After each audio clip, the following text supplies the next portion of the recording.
সমাজের কথা কি বলবো। আজকে আমাদের এই সমাজের মাহফিল থেকে নূর উঠে যাচ্ছে, বলেন ঠিক কিনা? বক্তারা খুঁজে এখন টাকা, কমিটি খুঁজে শ্রোতা, আর শ্রোতারা খুঁজে সুর। কোত্থেকে আসবে হেদায়েতের নূর, বলেন ঠিক কিনা? আজকে আমাদের সমাজে হেদায়েতের নূর নাই, কারণ বক্তারা টাকার পিছনে দৌড়াচ্ছে, কমিটিরা শ্রোতাদের পিছনে দৌড়াচ্ছে, আর শ্রোতারা কণ্ঠের পিছনে দৌড়াচ্ছে। আজকের এই মাহফিলগুলোতে মানুষ আসে সুর শোনার জন্য, কোরআন এবং হাদিসের কথা শোনার জন্য এই মাহফিলে আর আসে না। এক সময় আমাদের বাপদাদাদের আমলে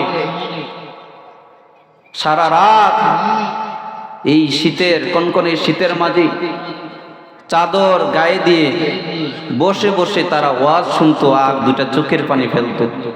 এখন আর সেই চোখের পানি নাই আমাদের, কারণ আমরা তো হেদায়েতের উদ্দেশ্যে আসি না, আমরা তো কোরআন এবং হাদিসের কথা শোনার জন্য আসি না। আমরা আসি যে বক্তাটা দেখতে কেমন, তার সুর কেমন।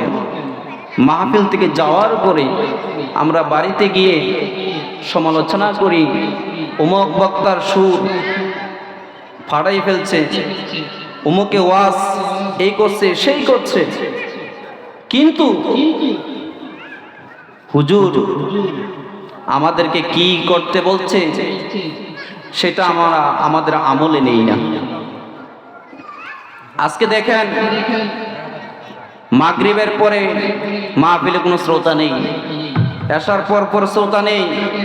এখন শ্রোতারা বসে থাকে কখন প্রধান বক্তা উঠবে, ওই সময় আসবে, প্রধান বক্তার ওয়াজ শুনবে, শুনে শেষ করে যাওয়ার সময় একটা বিরিয়ানির পোটলা নিয়ে যাবে।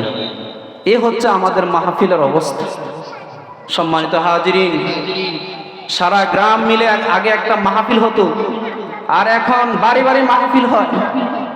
আপনি আপনার সমাজের দিকে তাকাইয়ে দেখেন, এখন বাড়ি বাড়ি মাহফিল হয়, তারপরেও মানুষ কেন হেদায়েত পাচ্ছে না? কারণ আমাদের ইখলাস ঠিক নেই, আমাদের নিয়ত ঠিক নেই, বলেন ঠিক কিনা?